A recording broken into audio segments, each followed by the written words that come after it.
Smart ways to handle disrespect. Good morning, everyone. Let's talk about a universal experience, disrespect. At some point, we've all been there faced with words, actions, or situations that make us feel undervalued or unseen. But here's the thing, disrespect doesn't define you. How you handle it does. Disrespect can knock on your door, but you have the power to choose how you respond. Let's reframe it as an opportunity to grow, learn, and emerge stronger. Handling disrespect isn't about reacting, it's about responding with intention, strength, and intelligence.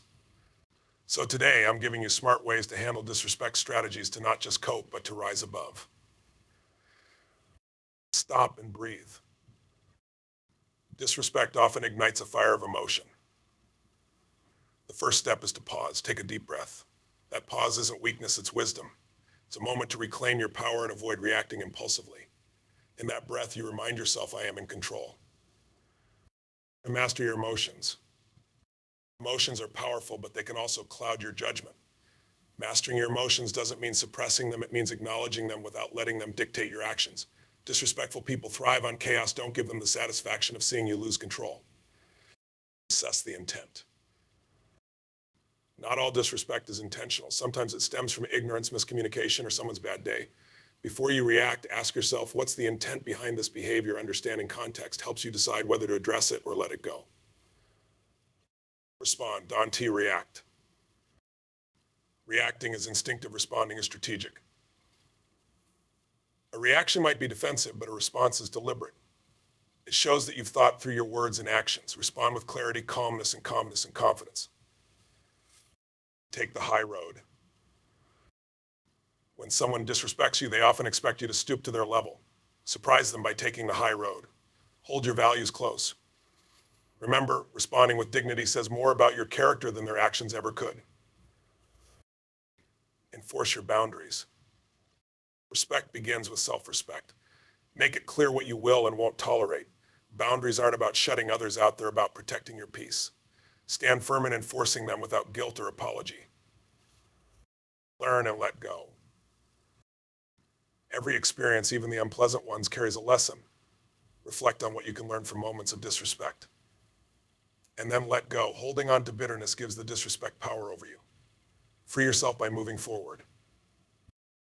The power is in your hands. Disrespect isn't about you, it's about the other person. But how you handle it.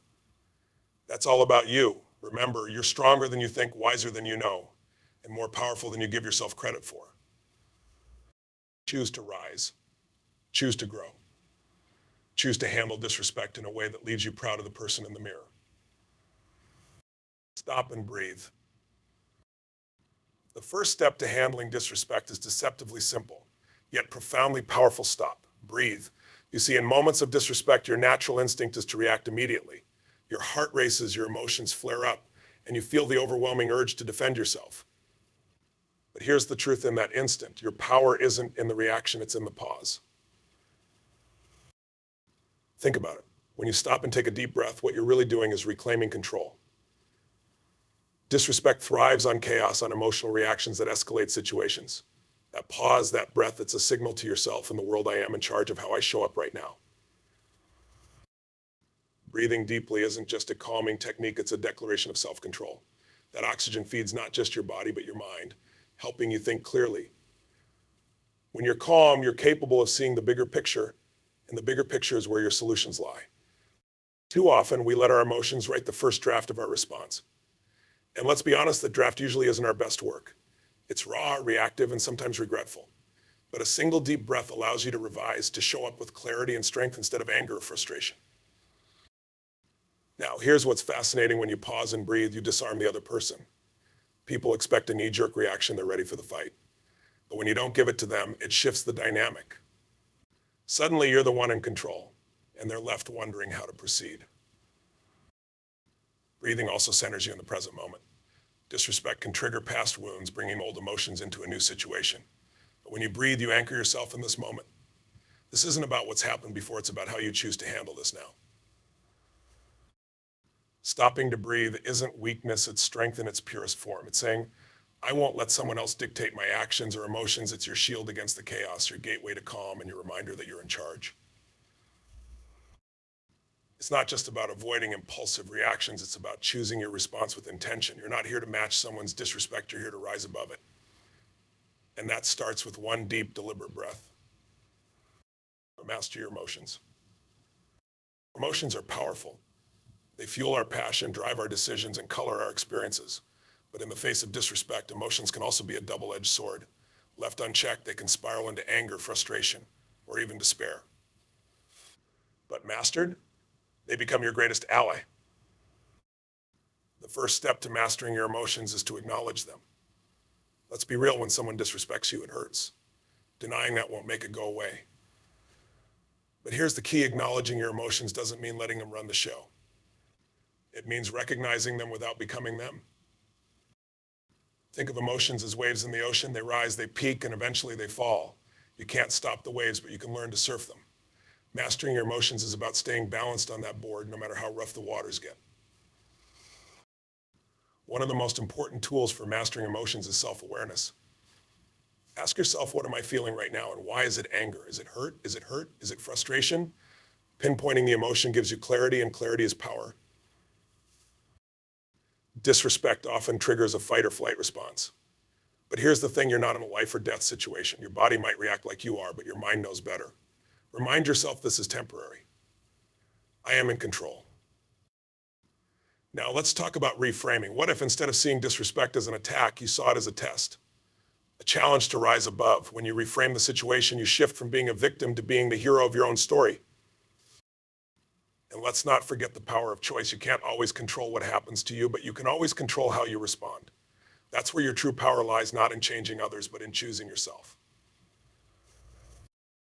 Mastering your emotions doesn't mean suppressing them. Suppressed emotions don't disappear, they fester. It means channeling them in a way that serves you. Use your anger as fuel for assertiveness, your hurt as a reminder of your strength, and your frustration as motivation to create change. Remember, your emotions are yours. No one else has the right to control them. When you master them, you master yourself. And when you master yourself, no disrespect can shake you. Assess the intent. Not all disrespect is created equal. Some of it is deliberate, meant to hurt or provoke. But other times it's unintentional, born out of ignorance, misunderstanding, or someone's own struggles. To respond effectively, you need to assess the intent. This requires you to step back and look at the situation objectively. Ask yourself, was this a thoughtless remark, or was it meant to harm? Clarity is crucial here, because your response will vary depending on the answer. When disrespect is unintentional, it might simply be a matter of educating the other person. A calm, constructive conversation can often resolve the issue. But when it's deliberate, you need to protect your boundaries and stand your ground. Assessing intent isn't about excusing bad behavior, it's about understanding it. And understanding gives you power. It allows you to choose your battles wisely and respond in a way that aligns with your values.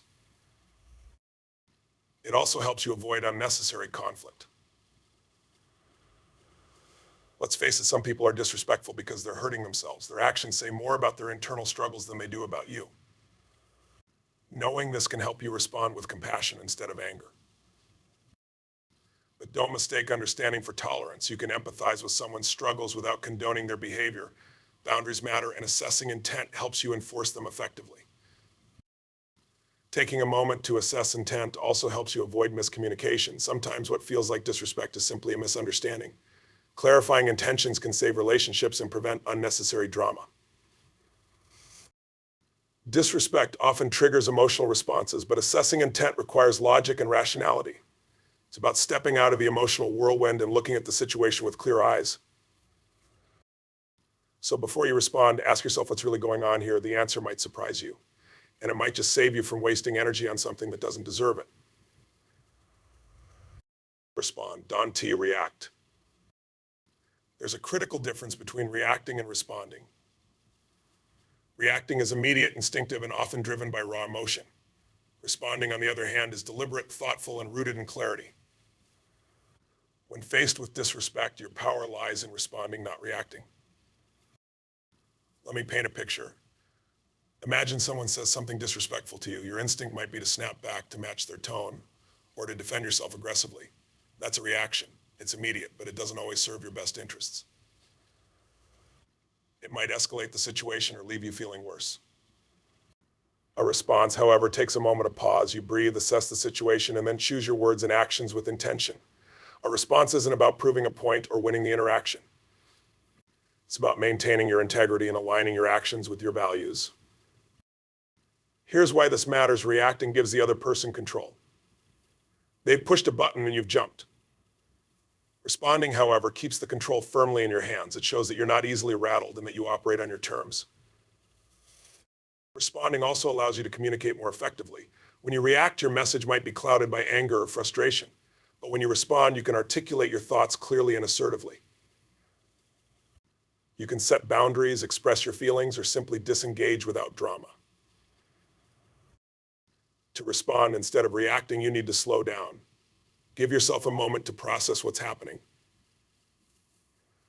Ask yourself, what outcome do I want here? What response will serve me best? That moment of reflection can make all the difference.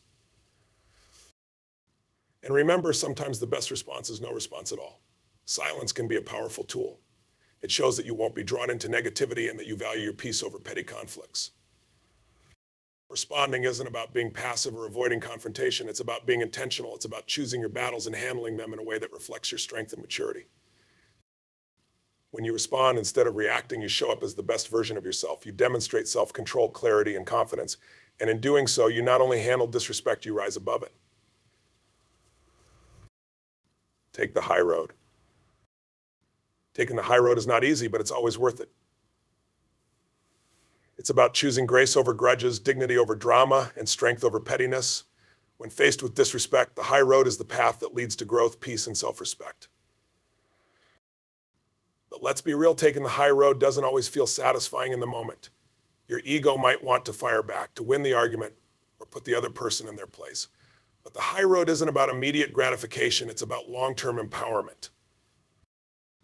When you take the high road, you're not ignoring the disrespect, you're acknowledging it and consciously choosing not to stoop to the same level. It's a way of saying, I see what you're doing, but I refuse to be dragged down by it. Taking the high road isn't about being a pushover or avoiding conflict. It's about responding in a way that aligns with your values. It's about standing tall, even when someone else is trying to pull you down. One of the greatest strengths of the high road is its ability to disarm negativity. When someone expects a heated reaction and you respond with calmness and grace, it can shift the entire dynamic. It shows that you're unshakable.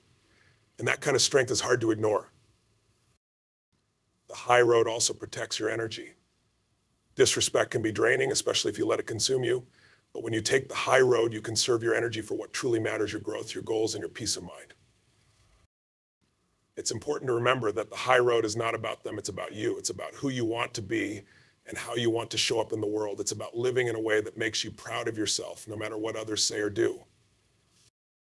Taking the high road requires practice and patience. There will be moments when it feels tempting to abandon it, to meet disrespect with disrespect. But in those moments, remind yourself the high road is where your power lies. When you consistently choose the high road, you set a standard not just for how others treat you, but for how you treat yourself. You become a person of integrity, someone who refuses to be defined by negativity. Enforce your boundaries. Boundaries are not walls. They are bridges that connect you to your self-worth and guide others in understanding how to treat you. Without boundaries, disrespect can run rampant. But when you enforce your boundaries, you protect your peace, your energy, and your self-respect. The first step in enforcing boundaries is knowing your limits. What behaviors are you willing to accept? What crosses the line for you? Clarity here is crucial because you can't enforce what you haven't defined. Once you know your boundaries, communicate them clearly. Don't expect others to read your mind. Use direct, assertive language to express what you need. For example, I'm not comfortable with that tone, or I need you to respect my time. Here's the thing about boundaries. They're not about controlling others. They're about controlling your response to others. You can't force someone to respect your boundaries, but you can decide what you'll do if they don't. Enforcing boundaries requires consistency. If you set a boundary but don't follow through, you send the message that it's negotiable. Stand firm. Respecting yourself means holding others accountable for how they treat you. It's important to understand that enforcing boundaries might make some people uncomfortable. That's okay. Your goal isn't to please everyone, it's to protect your peace. The people who truly value you will respect your boundaries, even if they don't fully understand them. Boundaries are a form of self-care. They're a way of saying, I value myself enough to demand respect, and when you enforce them, you teach others how to value you too. Learn and let go. Disrespect, as painful as it can be, often carries a hidden gift, the opportunity to learn. Every experience, even the unpleasant ones, has something to teach us about ourselves, about others, and about life. Start by asking yourself, what can I take from this? Maybe the experience highlighted a boundary you didn't know you needed. Maybe it showed you the importance of standing up for yourself. Or maybe it taught you about the kind of people you want to surround yourself with.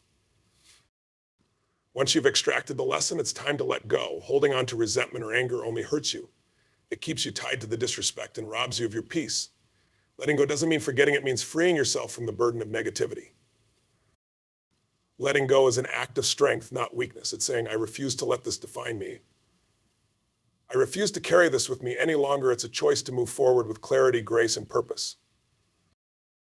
Disrespect is inevitable, but your response to it is your choice.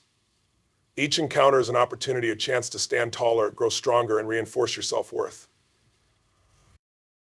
When you stop and breathe, you reclaim your power. When you master your emotions, you step into control. When you assess the intent, you gain clarity. When you respond instead of reacting, you act with purpose. When you take the high road, you show grace under pressure. When you enforce your boundaries, you demand respect. And when you learn and let go, you free yourself to move forward. Every strategy we've discussed today isn't just about handling disrespect. It's about becoming a stronger, more confident version of yourself. These aren't just tools for conflict, they're principles for life. Remember this, your worth isn't determined by how others treat you. It's defined by how you treat yourself and how you respond to the world around you. Disrespect may challenge you, but it can never diminish you unless you let it. So go out there and live boldly. Be the person who stands with unshakable dignity, who rises above the noise, and who shows the world what true strength looks like. You're capable of handling anything life throws your way.